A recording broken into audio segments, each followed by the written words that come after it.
જય શ્રી કૃષ્ણ. સર્વ વૈષ્ણવોને મારા ભગવત સ્મરણ. અજ્ઞાનતિમિરાન્ધસ્ય જ્ઞાનાંજન શલાકયા ચક્ષુરુન્મિલિતમેન તસ્મૈ શ્રી ગુરવે નમઃ.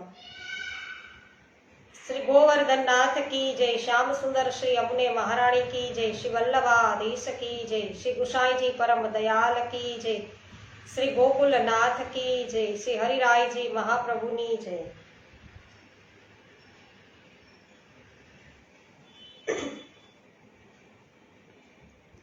શ્રી મથુરા ખંડ ગર્ગ સંહિતામાં અધ્યાય 22મો આપણે લઈ રહ્યા છીએ.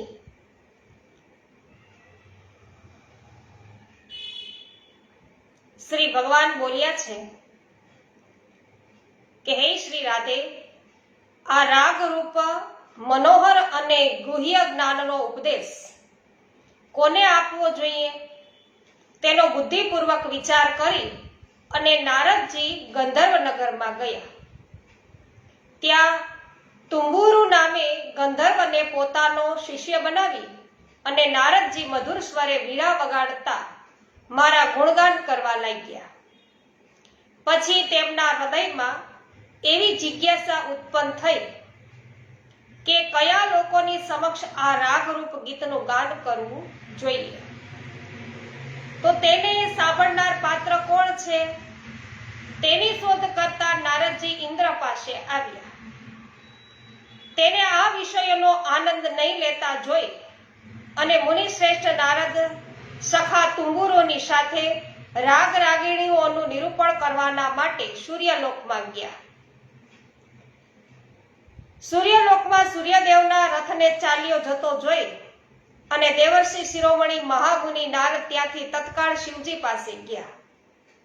હે રાધે, જ્ઞાન તત્વજ્ઞ ભૂતનાથ શિવજીના નેત્રો ધ્યાનમાં સ્થિત હોવાનું જોઈ અને નારદજી પછી બ્રહ્મલોકમાં ગયા. સૃષ્ટિ કરતા બ્રહ્માજીને સૃષ્ટિની રચનામાં વ્યગ્ર જોઈ અને તેઓ ત્યાં પણ રોકાઈ શક્યા નહીં. તે સ્થળેથી શ્રી વિષ્ણુ ભગવાનના સર્વલોક વંદિત વૈકુંઠ ધામમાં તેઓ ચાલ્યા ગયા. ભક્તોના સ્વામી ભક્ત વત્સલ ભગવાન શ્રી વિષ્ણુને કોઈ ભક્ત પર કૃપા કરવાના માટે ક્યાંય જઈ રહેલા જોઈ અને યોગીન્દ્ર નારદજી તુંબુરોની સાથે અન્યત્ર ચાલ્યા ગયા. હે વૃષભાન નંદિની, યોગીશ્વર સંતોની ગતિ ત્રિલોકની અંદર અને બહાર પણ દર્શાવવામાં આવી છે, જે કેવળ કર્મી છે. તેમની એવી ગતિ પ્રાપ્ત થતી નથી. મુનીશ્વર નારદજી કરોડો બ્રહ્માંડ સમૂહોને ઓળંગીને પ્રકૃતિથી પર ગોલોક ધામમાં જઈ પહોંચ્યા. ઉછળતા તરંગોથી સુશોભિત વિરજા નદીને પાર કરી અને તેઓ શીઘ્ર જ ભ્રમરોની ગુંજારવથી રમણીય એવા વૃંદાવનમાં ગયા, જે સદા વસંત ઋતુથી યુક્ત છે અને જ્યાંના લતા ભવન મંદ પવનના વાયરાથી કંપાયમાન થાય છે. વૃંદાવનથી ગોવર્ધન પર્વતના દર્શન કરતા નારદજી મારા નિકુંજમાં આવ્યા. નિકુંજ દ્વાર પર સખીઓએ એમને પૂછ્યું કે આપ બંને કોણ છો, ક્યાંથી આવ્યા છો, અહીં શું કામ છે? એવો પ્રશ્ન થતા મુનિ અને તુંબુર બંને બોલ્યા કે હે સુંદરીઓ, અમે બંને ગાન વિદ્યામાં કુશળ ગાયકો છીએ અને અમારી વીણાના મધુર ધ્વનિ સાક્ષાત પરિપૂર્ણતમ ભગવાન રાધા વલ્લભ શ્રી કૃષ્ણને સંભળાવવા માટે આવ્યા છીએ. અમે વાદ્યો વગાડવામાં ઉત્તમ છીએ. અમારી આ વાત મહાત્મા શ્રી કૃષ્ણને નિવેદિત કરવી જોઈએ. આ સુણીને સખીઓએ તેમને સંદેશો મને પહોંચાડ્યો એમ પ્રભુ કહે છે અને મારી આજ્ઞાથી પાછા ફરીને મધુર વાણીમાં તે વાદ્યકારોને અંદર જવાનો આદેશ આપ્યો. કરોડો સૂર્યની જ્યોતિથી વ્યાપ્ત મારા નિકુંજના આંગણામાં જ્યાં સર્વત્ર કૌસ્તુભમણિ જડાયેલા હતા, મનોહર ચમર નખાતા હતા, હાલતા મોતીઓની ઝાલરોથી યુક્ત છત્ર બંધાયેલા હતા અને કરોડો સખીઓ ત્યાં વિરાજમાન હતી. તેણે આવીને મહાપદ્મમય આસન પર તમારી સાથે બેઠેલા મુજ શ્રી કૃષ્ણના તે બંનેએ દર્શન કર્યા. તો અહીંયા રાધા કૃષ્ણના દર્શન દર્શન નારદજીએ અને આ ગંધર્વએ કર્યા. પછી પ્રણામ અને પરિક્રમા કરી અને તે મારી આજ્ઞાથી ત્યાં બેઠા અને મારી સ્તુતિ કરીને મારા ગુણોના ગાન કરવા લાગ્યા. અતૌધ્ય એટલે કે ખાસ વાદ્ય છે એને બજાવતા અને દેવદત્ત સ્વરામૃતથી વીણાને ઝંકૃત કરતા તુંબુરુ સહિત નારદજીએ વીણા વાદનની અદ્વિતીય કલા છે પ્રસ્તુત કરી. હું તેનાથી ઘણો સંતુષ્ટ થયો અને મસ્તક હલાવતા એ વીણાની પ્રશંસનીય સ્વર લહેરીના વખાણ કરવા લાગ્યો. પછી પ્રેમથી વશીભૂત થઈ અને મને પોતાને દઈ અને હું જળરૂપ થયો. તો અહીંયા પ્રભુ છે એ દ્રવીભૂત કેવી રીતે થયા એની વાત આવી ગઈ વૈષ્ણવ. શું કીધું કે પછી પ્રેમથી વશીભૂત થઈ અને મને પોતાને દઈ અને હું જળરૂપ છે થયું. મારા દિવ્ય શરીરથી જે જળ પ્રગટ થયું તેને લોકો બ્રહ્મદેવના નામે જાણે છે. તેની અંદર કોટી કોટી બ્રહ્માંડ રાશિઓ રહે છે. તે ઉન્નત અને શુભ જળ રાશિમાં એ બ્રહ્માંડ ઇન્દ્રયાણના ફળના સમાન માલુમ પડે છે. હે રાધે, આ બ્રહ્માંડ પૃશ્નિગર્ભ નામે જાણીતું છે કે જે મારા ત્રિવિક્રમ રૂપના પદાઘાતથી ફૂટી ગયું હતું અને તેને ભેદીને જે સાક્ષાત બ્રહ્મદેવનું જળ અહીં આવ્યું તેને આ શુભ મન્વંતરમાં પૂર્વવર્તી લોકોને પાપહારિણી સ્વર્ધુની ગંગાના નામે જાણીતું હતું. એ ગંગાને દ્યુલોકમાં મંદાકિની, પૃથ્વી પર ભગીરથી અને અધોલોકમાં પાતાળમાં ભોગવતી કહેવામાં આવે છે. આ પ્રકારે એક જ ગંગા ત્રિપથગામિની થઈ અને 3 નામે વિખ્યાત થઈ. તેમાં સ્નાન કરનારને માટે, પ્રણત ભાવથી જતા મનુષ્યને માટે પગલે પગલે રાજસૂય અને અશ્વમેઘ યજ્ઞનો ફળ દુર્લભ રહેતા નથી, એટલે કે સરળતાથી પ્રાપ્ત થાય છે. જે સેંકડો યોજન દૂરથી પણ ગંગાનું ઉચ્ચારણ કરે છે તે સઘળા પાપોથી છૂટી જાય છે અને વિષ્ણુ લોકમાં જાય છે. કળિયુગમાં ગંગાનું દર્શન કરવાથી 100 જન્મોના અને જળ પીવાથી 200 જન્મના અને સ્નાન કરવાથી 1,000 જન્મોના પાપો નાશ થાય છે. એટલે ગંગાજીના દર્શન કરવાથી 100 જન્મના પાપ જાય, ગંગાજીનું પાન કરવાથી 200 જન્મના પાપ વયા જાય અને એમાં સ્નાન કરવાથી 1,000 જન્મો છે એના પાપ છે એ દૂર થાય છે. જે જાનવી ગંગાનું દર્શન કરે છે તેનો જન્મ સફળ છે. જે તેના દર્શનથી વંચિત રહી જાય છે તેનો જન્મ વ્યર્થ ગયો. હે રંભોરુ રાધે, જેમ વિરજા તમારા ભયથી દ્રવ્ય રૂપ પતાને પ્રાપ્ત થઈ ગઈ. શું કીધું કે તમારા ભયથી વિરજા છે એ દ્રવ્ય રૂપાને પ્રાપ્ત થઈ ગઈ. તેમ વિરજાના 7 પુત્રો 7 સમુદ્રના રૂપમાં દ્રવ ભાવને પ્રાપ્ત થઈ. અને જેમ વિષ્ણુ કૃષ્ણા નદી થયા, જેમ શિવદેવ વેળી નદી થયા, જેમ બ્રહ્માજી કકુમિદીની ગંગા થયા અને જેમ અપ્સરા છે એ ગંડકી નદી થઈ, તે પ્રકારે ઋભુ નામના મુનિ પણ બ્રહ્મભાવને પ્રાપ્ત થયા. એ ઋભુની પ્રેમ લક્ષણા ભક્તિથી સંભવ થયા અને તેમાં સંશય નથી. જે આ પાપહારિણી પવિત્ર કથાનું શ્રવણ કરે છે તે મનુષ્ય સર્વ લોકોને ઓળંગીને મારા ગોલોક ધામમાં ચાલ્યા જાય છે. શ્રી નારદજી કહે છે કે હે રાજન, આ પ્રકારે પોતાની પ્રિય રાધાને કહી અને શ્રી હરિ ઋભુના આશ્રમથી શ્રી રાધાજીની સાથે માલતી વનમાં ગયા અને પછી ગોપીઓની વિરહ વ્યથા જાણીને ભક્ત વત્સલ ભગવાન શ્રી કૃષ્ણ શ્રી રાધાજીની સાથે યમુનાજીના મંગલમય પુલિન પર આવ્યા. અને તે વખતે બધા ગોપીગણોના માન અને વ્યથા એનો જે ભાર હતો એ દૂર થયો અને તેમણે જેમ વીજળી વાદળાને આલિંગન કરે છે તે પ્રકારે ઘનશ્યામને પોતાની ભુજાઓમાં ભરી લીધા. ત્યારે શ્રી હરિ વૃંદાવનમાં યમુનાજીના મનોહર તટ પર ગોપાંગનાઓ સાથે મધુર સ્વરે બંસરી બજાડવા લાગ્યા છે અને ભગવાનના એ મધુર રાગથી ગોપાંગનાઓ મૂર્છિત થઈ ગઈ. નદીઓના વેગ છે થંભી ગયા, પક્ષી અચળ થયા, બધા દેવતાઓએ મૌન ધારણ કર્યું, દેવનાયક સ્તબ્ધ થઈ ગયા, વૃક્ષોમાંથી જળ વહેવા લાગ્યા અને સમગ્ર જગત જાણે નિદ્રાધીન થઈ ગયું. રાત્રિ કાળમાં રાસ રચીને શ્રી રાધિકા અને ગોપીઓના મનોરથ પૂરા કરીને બ્રહ્મ મુહૂર્તમાં ભગવાન શ્રી કૃષ્ણ નંદ ભવન પાછા ફર્યા અને ગોપિકાઓની સાથે શ્રી રાધાજીના પણ પોતાના આનંદમય મનોરથ પ્રાપ્ત કરીને વૃષભાનુવરના સુંદર મંદિરમાં ગયા. આ પ્રમાણે શ્રી ગર્ગ સંહિતામાં મથુરા ખંડના શ્રી નારદ બૌલાસ્ટ સંવાદમાં નારદોપાખ્યાન નામનો આ 22મો અધ્યાય છે એ પૂરો થયો. શ્રી વલ્લભાધીશ કી જય. વૈષ્ણવ, આજે તમારી કોઈની કમેન્ટ છે આમાં દેખાતી નથી એટલે માફ કરજો. એક રમેશભાઈ ચાંગાણી ઉપસ્થિત છે તો એમના સર્વ પરિવારનું સ્વાગત કરું છું. રૂપાલીબેન ગોહેલનું સ્વાગત કરું છું.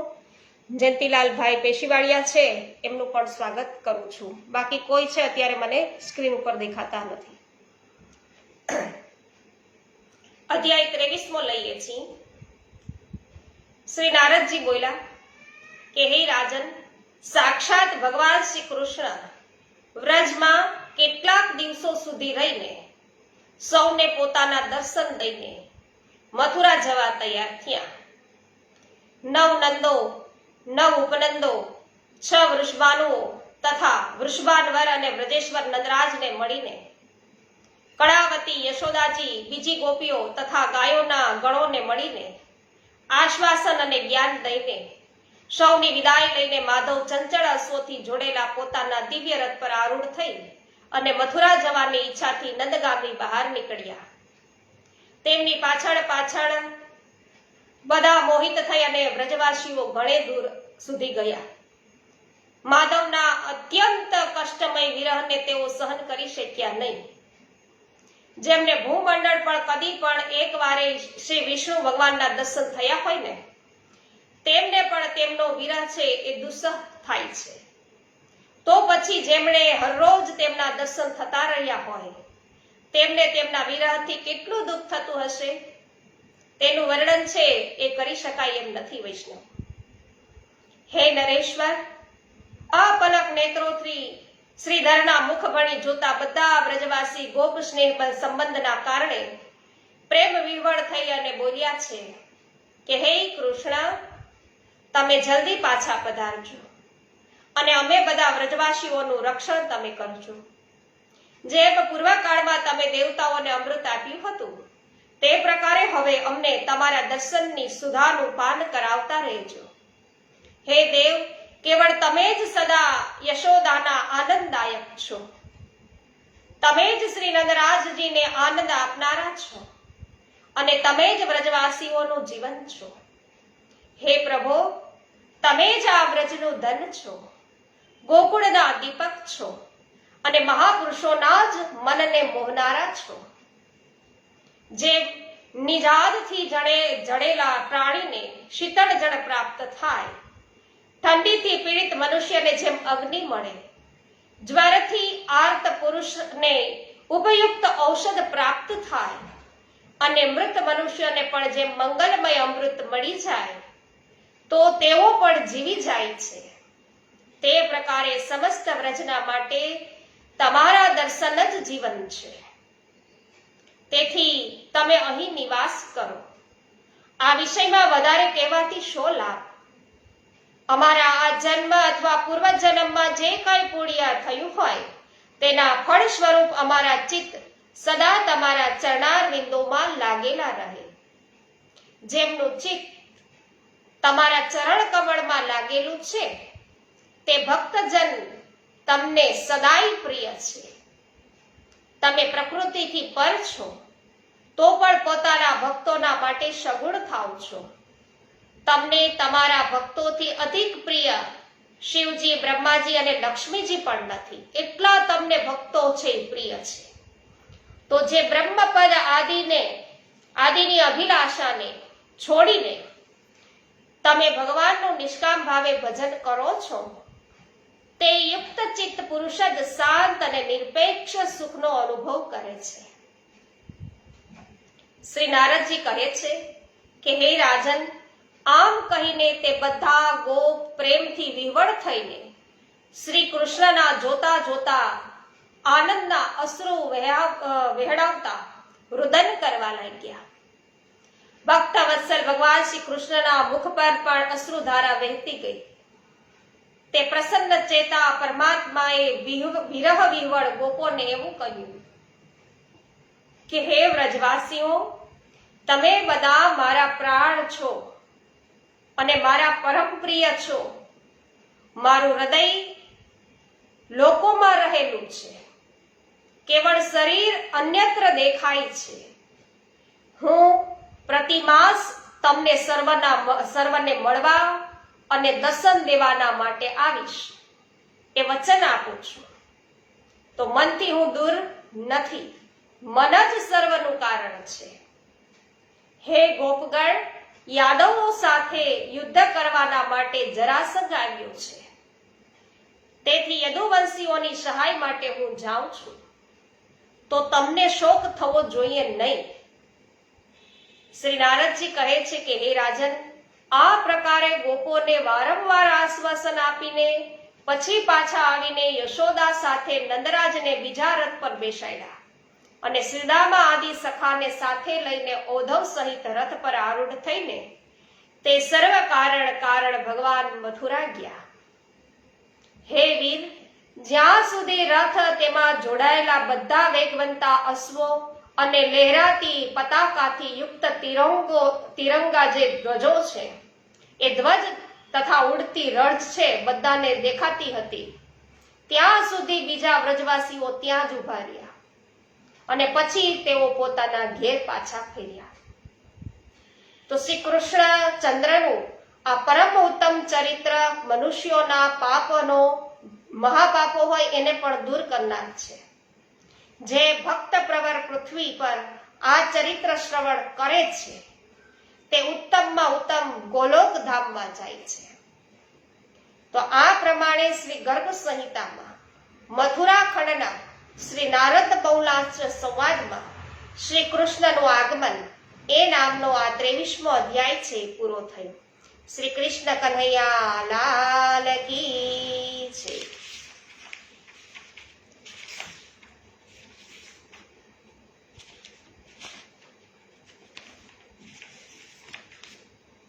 અધ્યાય 24 ની અંદર પ્રવેશ કરીએ. વૈષ્ણવો, બહુલાચ રાજા બોલ્યા છે કે હે મુને, ગોપાંગનાઓ અને ગોપોને ઉત્તમ દર્શન દઈને મથુરામાં પાછા ફર્યા પછી શ્રી કૃષ્ણ તથા બળરામજીએ શું કર્યું? શ્રી કૃષ્ણ અને બળદેવજીનું ચરિત્ર તો અતિ મધુર છે. એ સઘળા પાપોને દૂર કરનારું, પુણ્યપ્રદ અને ચતુર્વર્ગ રૂપ ફળ આપનારું છે. નારદજી કહે છે કે હે રાજન, હવે શ્રી કૃષ્ણ અને બળદેવજીનું બીજું ચરિત્ર તમે સુણો, જે સર્વ પાપહારી, પુણ્યદાયક તથા ધર્મ, અર્થ, કામ અને મોક્ષ આપનાર છે. હે નરેશ્વર, કોલ નામે દૈત્યથી પીડિત થયેલા ઘણા લોકો દિનચિત થઈ અને બ્રાહ્મણોની સાથે કૌશાર વિપુરથી મથુરામાં આવ્યા અને તે વખતે રોહિણી નંદન બલરામ વેગવંતા અશ્વ પર આરૂઢ થઈને થોડાક લોકોની સાથે શિકાર ખેલવાના માટે મથુરાથી નીકળ્યા અને રસ્તામાં જ તેમને પ્રણામ કરીને તેમની વિધિવત પૂજા કરીને પછી બધા લોકો તેમના ચરણોમાં પડ્યા અને હાથ જોડીને હર્ષથી ગદગદ વાણીમાં તેઓ કહેવા લાગ્યા કે હે રામ, મહાબાહુ રામ, મહાબલી દેવ, અમે બધા લોકો કોલ નામે દૈત્યથી પીડિત થઈને આપના શરણે આવ્યા છીએ. કોલ દૈત્ય કંસનો સખા છે અને મહાબલી દૈત્ય રાજા કૌશરવિને જીતીને તેના નગરમાં રાજ્ય કરે છે. તો રાજા કૌશરવિ તેના ભયથી ગંગા તટ પર ચાલ્યા ગયા છે અને ત્યાં પુનઃ પોતાના રાજ્યની પ્રાપ્તિને માટે અત્યંત જીતેન્દ્રિય થઈ અને આપના ચરણ કમળોનું ભજન કરે છે.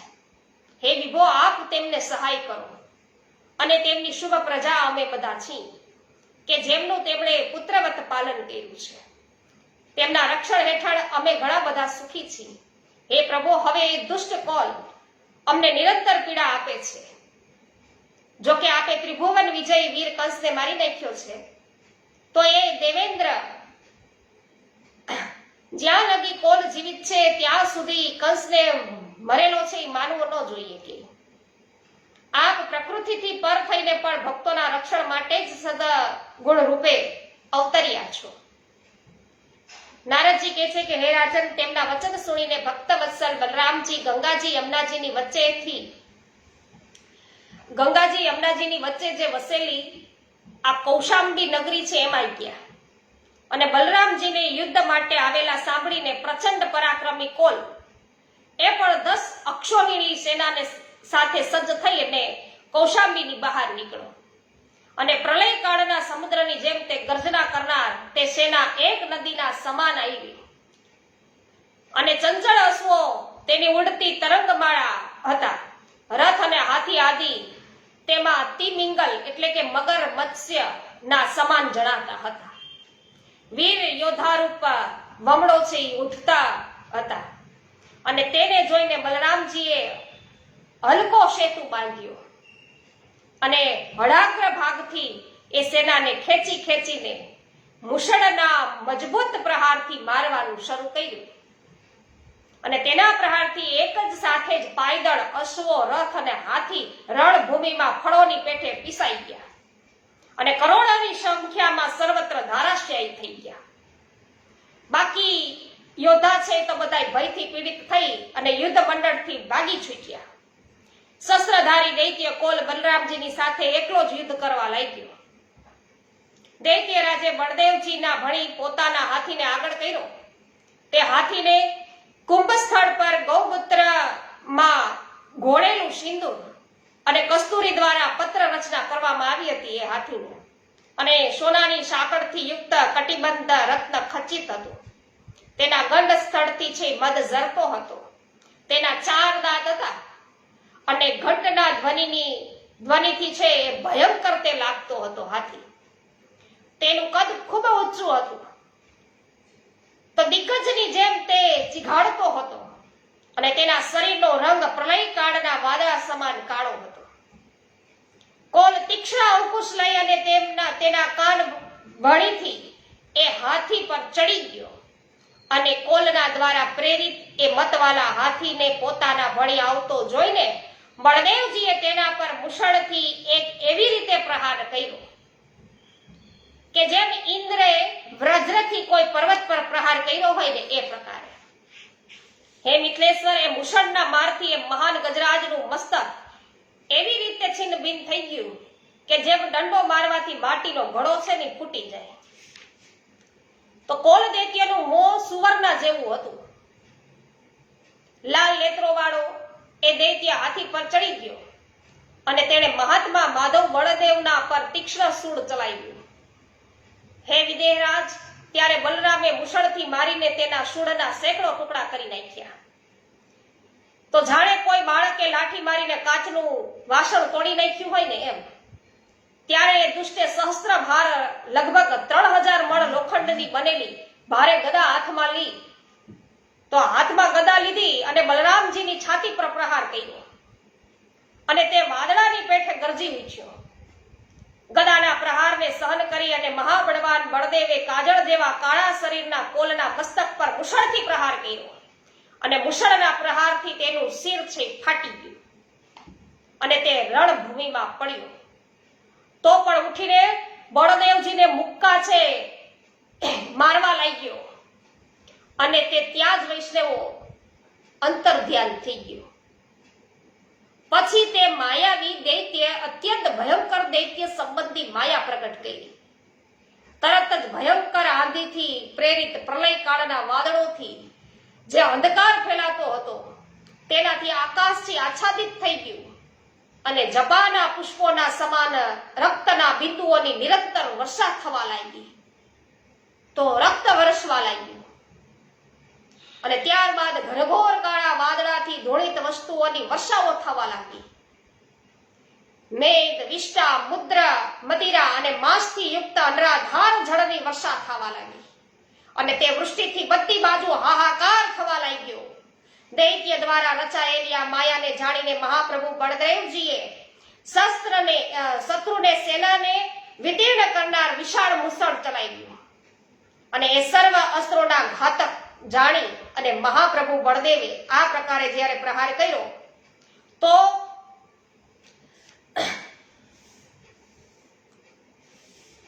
એ સર્વ અસ્ત્રોના ઘાતક સ્વચ્છ અને સુદૃઢ અસ્ત્ર 8 ધાતુઓનું બનેલું હતું અને તેની લંબાઈ છે ને 100 યોજનની હતી તથા પ્રલયયાગ્નિ સમાન પ્રજ્વલિત થતું હતું.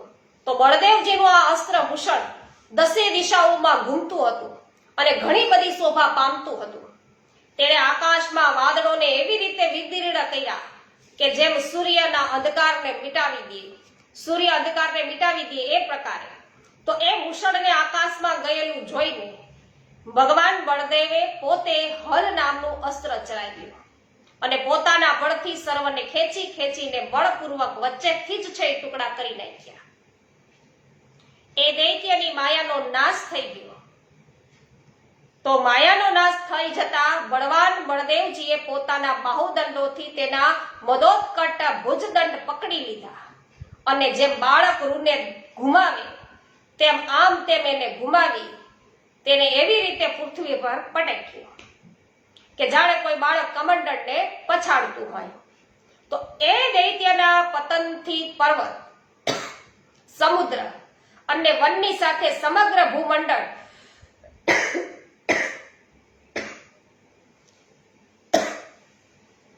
એક ઘડી સુધી કંપતું રહ્યું અને દૈત્યના દાંત હતા એ તૂટી ગયા, નેત્રો એના બહાર નીકળી ગયા અને તે મૂર્છિત થઈ અને મૃત્યુનો કોળિયો થઈ ગયો. તો આ પ્રકારે મહાદૈત્ય કોલ વજ્રથી મારેલા વૃત્રાસુરની પેઠે પ્રાણીનું થઈ ગયો અને તે વખતે સ્વર્ગમાં અને ધરતી પર તો જય જયકાર થવા લાગ્યો. દેવતાઓના ધુંધુભી છે વાગી ઉઠ્યા અને તેઓ પુષ્પવૃષ્ટિ કરવા લાગ્યા.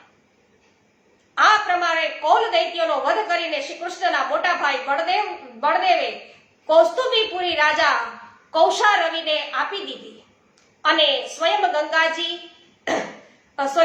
ગર્ગાચાર્યજી વગેરેની સાથે ગંગાજીમાં સ્નાન કરવાના માટે ગયા અને તેમનું આ કાર્ય બધા દોષોના નિવારણ અને લોક સંગ્રહના માટે હતું.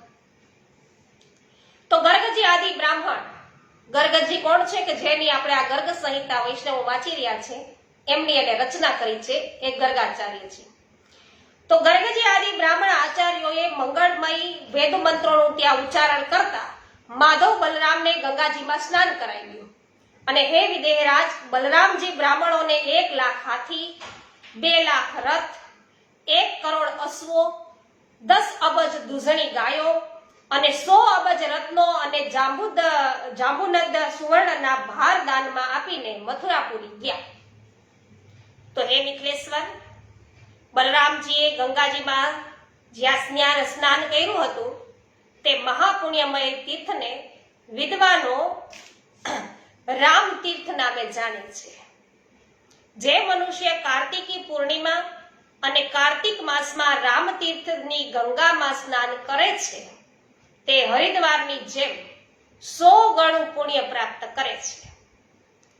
બહુલાસ્ટ રાજા કહે, હે મહામુને, આ કૌસ્તુભીની એટલે કેટલેક દૂર અને કયા સ્થાન પર મહાપુણ્યમય રામ તીર્થ આવેલું છે, ત્યાંથી કેટલું દૂર થાય એ કહે તો ખરા.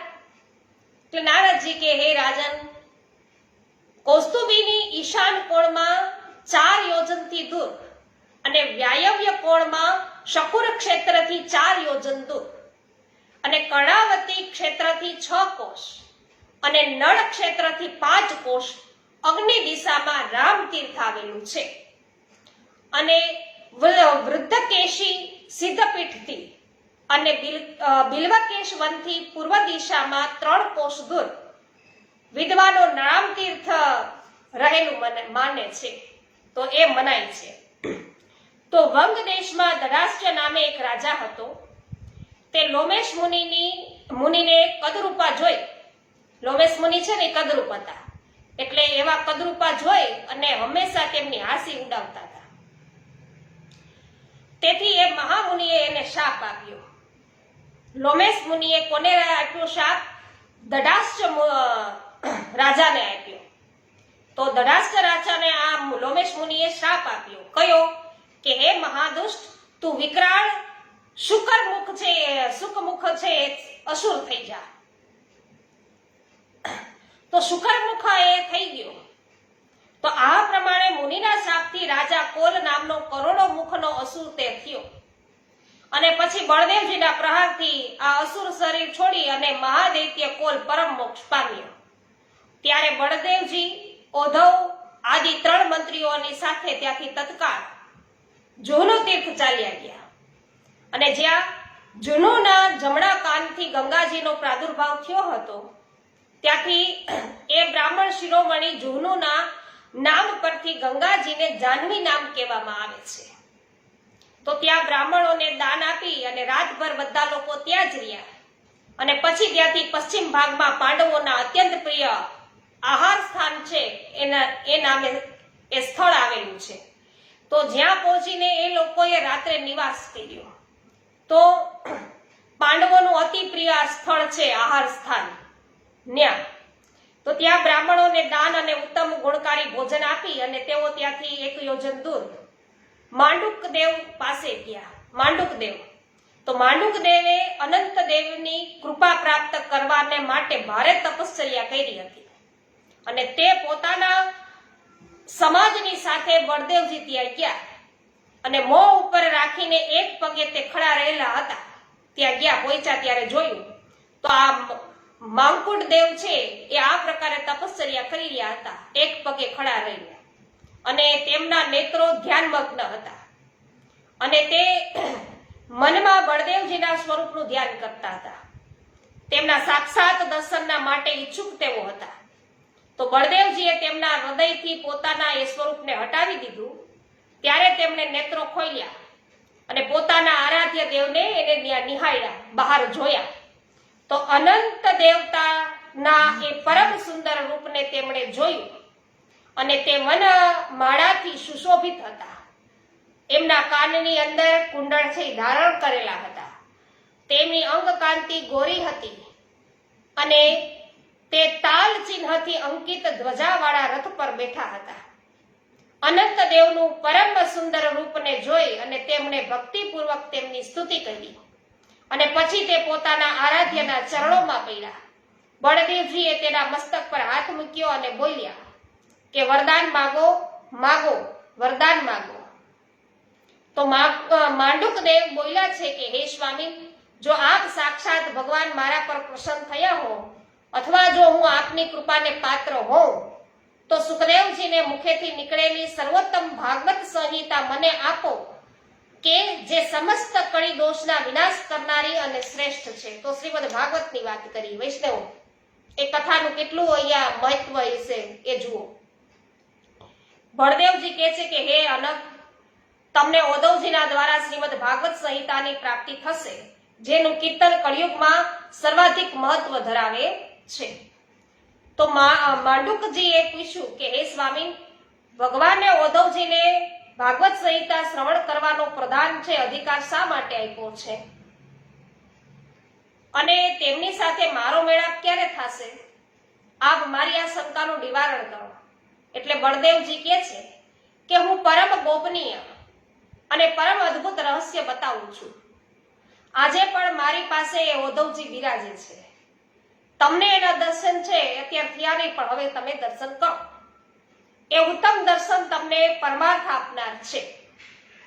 પરંતુ આજે તીર્થયાત્રાના અવસર પર તમને એમના ઉપદેશ પ્રાપ્ત થઈ શકતો નથી. જે પ્રકારે એ ભાગવતના ઉપદેશક હશે તે હું તમને બતાવું છું. તો મેં ઓધવજીને શ્રીમાન આચાર્યના પદ પર એટલા માટે સ્થાપિત કર્યા છે કે આ સંહિતા જ્ઞાન સ્વરૂપ છે. નંદ આદિ વ્રજવાસીઓ તથા ગોપાંગનાઓના પ્રેમના માટે ભગવાન શ્રી કૃષ્ણએ ઓધવજીને પોતાના પ્રતિનિધિ બનાવીને મોકલ્યા હતા અને પોતાનું સ્વરૂપ, પરિકરના પદ અને જે કંઈ પણ પૂર્વ ભગવતા છે તે બધું પોતાના સ્વભાવ અને ગુણની સાથે પરમાત્મા શ્રી કૃષ્ણે ઓધવજીને અર્પિત છે કરેલી છે. તો તેમણે ઓધવજીને અને પોતાને એક જ માનીને આચરણ કર્યું છે.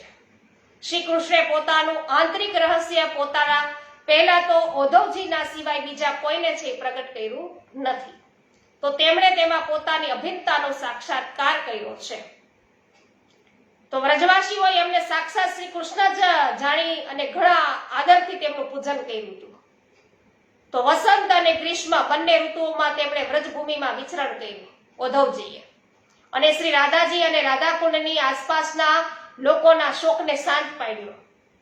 ઉદ્ધવ વ્રજવાસી અનુગામીઓની સાથે ત્યાંની ભૂમિમાં અત્ર તત્ર સર્વત્ર વિચરે છે, અને તેમને ગાયો તથા નંદ આદિ ગોપો અને ગોપાંગનાઓને વિયોગાર્તી હારી કહેવામાં આવ્યા છે, એટલે કે એમના વિયોગનું છે હરણ કર્યું છે ઉદ્ધવજીએ. તો આપ મંત્રીના અધિકારમાં કુશળ. કોણ? ઉદ્ધવજી. મંત્રી અધિકારમાં તેઓ કુશળ છે અને બધા પાર્ષદોના અગ્રગામી છે. જ્યારે ભગવાનના અંતર્ધ્યાન વેળા આવશે તે વખતે ધર્મપાલક દેહધારી ભગવાન ઉદ્ધવને પોતાનું પરમ અદ્ભુત તેજ પણ આપી દેશે, અને તેમના મુદ્રાધિકાર ભગવાનના તરફથી કંઈ પણ કહેવા અને તેમની મુદ્રિકા યા મોહરની છાપ લગાવીને કોઈ આદેશ જારી કરવાનો અધિકાર તો સર્વત્ર અને સદા જ છે વિરાજે છે. તો અંતર ધ્યાન કાળમાં તેમને ભગવાનના તરફથી વિશિષ્ટ અધિકાર અપાશે ઉદ્ધવજીને. તો આ બદ્રિકાશ્રમ તીર્થમાં બિરાજમાન પરિકરો સહિત ધર્મનંદનને ભગવત રહસ્યોનો બોધ કરાવશે. અર્જુન આદિને ભગવાનના વિયોગથી જે પીડા થશે તેનું નિવારણ આ ઉદ્ધવજી જ કરશે. અને મથુરામાં યાદવોના ઉત્તરાધિકારી વ્રજનાભ હશે, અને શ્રી કૃષ્ણના પૌત્રો તથા મહારાણીઓ સમુદાયમાં જે ભગવત વિયોગની વેદના હશે એમને તેને દૂર કરવાના માટે સાક્ષાત શ્રી હરિના દ્વારા ઉદ્ધવજીને જ નિયુક્ત કરાશે. તો વ્રજનાભજી છે એમના પૌત્ર શ્રી કૃષ્ણના. તો વૈષ્ણવો એમને તો કેટલા બધા આપણે જોયું વ્રજ પરિક્રમા દરમિયાન કે કેટલા બધા તીર્થ સ્થાનો છે એમનું એમને ફરી પાછું નિર્માણ કરાયું છે. તો એ આ વ્રજનાભ છે એમની વાત કરી રહ્યા છે. તો કૌરવ કુળમાં પરીક્ષિત નામે વિખ્યાત રાજા થશે, અને અત્યંત તેજસ્વી જન્મેજય નામે પુત્ર થશે, અને તે પોતાના પિતા જે શત્રુ તક્ષક નાગના કુળના નાશક સર્પ યજ્ઞ કરશે, અને તેમાં સંશય નથી.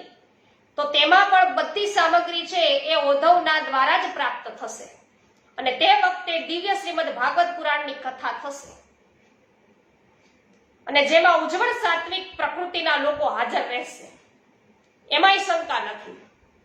તો મહાન ભગવત ભક્તોના ઉત્તમ બ્રહ્મર્ષિ આસ્તિકની કૃપાથી જન્મેજય દ્વારા થનાર સર્પયજ્ઞની સમાપ્તિ થશે, અને મહારાજ જન્મેજય યજ્ઞ સંસ્કાર કરનાર બ્રાહ્મણોનું પૂજન કરીને તેમને 100 ગ્રામ અગ્રહારના રૂપમાં આપશે. ત્યાર પછી આચાર્ય પ્રવર શ્રી પ્રસાદજીની આજ્ઞાથી રાજા જન્મેજય શુકર ક્ષેત્રમાં જશે અને ત્યાં 1 મહિનો રહેશે. આ તીર્થમાં અનેક પ્રકારના દાનો, ગાયો, મોટા મોટા હાથી, અશ્વો, રત્નો, વસ્ત્ર તથા ઈચ્છા અનુસાર ભોજન બ્રાહ્મણોને આપી અને તે પોતાના આચાર્યની સાથે તે સ્થળેથી પાછા ફરી અને ગંગા તટના તીર્થ સ્થાનોના દર્શન કરતા સત્પુરુષોથી ઘેરાયેલા શયાનન નગરમાં આવી અને સેવકો સહિત પડાવન્યા નાખશે, અને ત્યાં શ્રી ગુરુની આજ્ઞાથી સામગ્રી અને સાધન દ્વારા અશ્વમેઘ યજ્ઞ કરશે, અને પછી દિગ્વિજયી થશે. તો આ પ્રમાણે એક છત્ર રાજ્યના સ્વામી થઈને શ્રી ગુરુદેવનું શરણ લઈને શયન નગરીથી પૂર્વ દિશામાં રમણીય ગંગાજીના તટ પર અત્યંત એકાંતવાસીના રૂપમાં છે સેવન કરશે. ત્યાં ધાર્મિકોના સમાજમાં ઘણા આનંદ સાથે ભવરોગો વિનાશીની ભાગવત કથા થશે, અને એ પૂર્ણ સમાજમાં એક તમે પણ હશો, તમે પણ ત્યાં જ કથા સાંભળશો, અને ભાગવતની કથા શ્રવણ તમે ત્યાં કરશો. એ સાંભળીને તમને નિર્મળ પદની પ્રાપ્તિ થશે, તમે મારા માટે તપ કર્યું છે, તેથી તમારી સમક્ષ મેં આ રહસ્ય છે પ્રગટ કર્યું છે. તો આ બધી ભવિષ્યની વાત છે એ બળદેવજીએ અહીંયા એમને બધી કઈ સંભળાવી. તો આ પ્રકારે માંડુક દેવને વરદાન આપી અને સેવકો સહિત બલરામજી હવે ત્યાંથી ચાલ્યા. શુદ્ધ સૈના નગરીની ઈશાન ખૂણામાં ગંગા તટ પર એક રમણીય સ્થાન છે, જે કંટક તીર્થથી ઉત્તરે છે અને પુષ્પવતી નદીની દક્ષિણ દિશામાં આવેલું છે. તેનો વિસ્તાર છે એક કોષનો છે. ત્યાં રોકાઈને શંકર્ષણ દેવ દાન પુણ્યમાં લાગી ગયા અને બલરામજીએ ઘણી પસંદ ત્યાં 10,000 અશ્વો, 100 રથો અને 1,000 હાથીઓ અને 10,000 ગાયોનું દાન કર્યું. ત્યાં બધા દેવતા અને તપસ્યાના ધની ઋષિ મુનિ હતા, એ આવ્યા અને તે સૌને ઘણા આદરપૂર્વક શંકર્ષણ દેવનું બધાએ પૂજન કર્યું. પછી આ પ્રમાણે તેઓ સ્તુતિ કરવા લાગ્યા કે હે પ્રભુ, આપ કોલ દૈત્યની હત્યા કરનાર અને ગર્દભાસુર ધેનુકનો નાશ કરનાર છો, તો આપને નમસ્કાર હો. હે હલાયુદ્ધ, આપને પ્રણામ. મુશલાસ્ત્ર ધારણ કરનાર, આપને નમસ્કાર. સૌંદર્ય સ્વરૂપ, આપને પ્રણામ. તાલ ચિહ્નવત ધ્વજ ધારણ કરનાર, આપને વારંવાર નમસ્કાર હો. તો તે સૌના દ્વારા કરાયેલી આ સ્તુતિ સાંભળીને બલરામજી બોલ્યા કે આપ સૌને જે અભિષ્ટ હોય તે વરદાન માંગો. એટલે મહર્ષિ અને બ્રહ્મર્ષિ અને તેમ દેવતાઓ બીજા છે એ બધા એવું બોલ્યા કે હે ભગવાન, જ્યારે આપતીમાં પડીને અમે આપના ચરણોનું ચિંતન કરીએ ત્યારે આપની આજ્ઞાથી આપતીથી અમે મુક્ત થઈ જઈએ. બલરામજી બોલ્યા છે કે જ્યારે આપ લોકો મારા શરણે આવીને મારું સ્મરણ કરશો ત્યારે કળિયુગમાં નિશ્ચય જ હું આપ લોકોનું રક્ષણ કરીશ. એ મારું સત્ય વચન છે. આ સ્થાન પર મુનિ પુંગવોએ મારું પૂજન કરીને વરદાન પ્રાપ્ત કર્યું. તેથી કળિયુગમાં આ તીર્થ શંકર્ષણ સ્થાન નામે પ્રખ્યાત થશે. જે લોકો આ તીર્થમાં ગંગા સ્નાન અને દેવતાઓનું પૂજન કરશે, બ્રાહ્મણોને દાન દેશે, તેમને ભોજન કરાવશે અને શ્રી વિષ્ણુ ભગવાનનું પૂજન કરશે, તેનું આ પૃથ્વી પર જીવન છે સફળ થશે અને તે દેવલોકમાં જશે. અથવા જો તેમના મનમાં કંઈ પણ અભિષ્ટ હશે તે ઈચ્છા તેને પ્રાપ્ત થશે. પછી બલરામજી બધાની સાથે પોતાની પૂરી મથુરા ગયા. કોલ રાક્ષસનો વધ અને ગંગાજળમાં સ્નાન કરી તેમણે લોક સંગ્રહના માટે પ્રાયશ્ચિત કર્યું હતું. જે મનુષ્ય બળના દેવતા બલરામજીની આ કથાને શ્રવણ કરશે તે સર્વ પાપોથી મુક્ત થઈ અને પરમ ગતિને પ્રાપ્ત થશે. તો આ પ્રમાણે ગર્ગ સંહિતામાં મથુરા ખંડના શ્રી નારદ બહુલાશ્ચ સંવાદમાં કોલ દૈત્યનો વધ એ નામનો આ 24મો અધ્યાય છે પૂર્ણ થયો.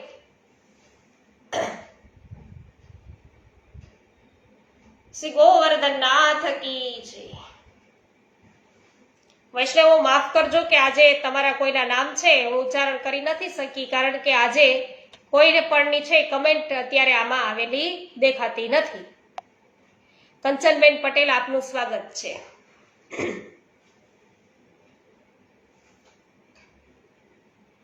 શ્રી ગોવર્ધનનાથ કી જય. શ્યામ સુંદર શ્રી અમને મહારાણી કી જય. શ્રી વલ્લભાધીશ કી જય. શ્રી ગુસાઈજી પરમ દયાલ કી જય. શ્રી ગોકુલનાથ કી જય. શ્રી હરિરાયજી મહાપ્રભુની જય. સર્વે વૈષ્ણવોને મારા જય શ્રી કૃષ્ણ.